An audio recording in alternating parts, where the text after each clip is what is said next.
Kamara, suportado ang ICI probe kaugnay sa flood control. Ang buong detalye ng balitang yan ihahatid sa atin ni Andrea Matias live. Andrea?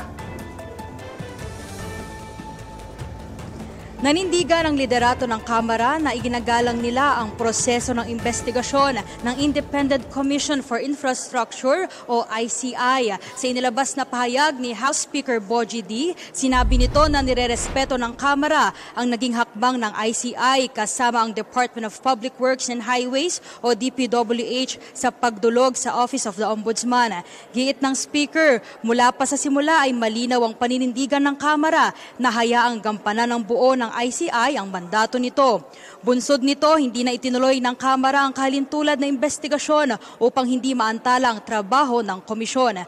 Binigyang diin ni D ang pahayag ni Pangulong Bongbong Marcos na anumang kaso ay dapat nakabatay sa kabuang ebidensya at tungkulin ng Ombudsman na tumugon ayon dito. Suportado rin nito ang panawagan ng Pangulo na makipagtulungan at sumuko ang lahat ng sangkot.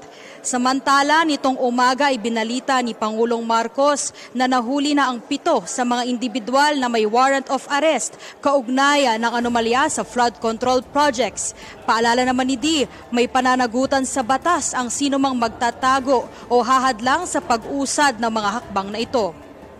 Tiniyak nito na nakatutok ang Kamara sa paggalang sa proseso at sa pagtulong sa mga institusyon na naghahanap ng buong katotohanan upang managot ang dapat managot. Live mula sa mababang kapulungan, Andrea Matias, diretso sa punto, walang paligoy-ligoy, D8 TV News. Maraming salamat sa iyo, Andrea Matias.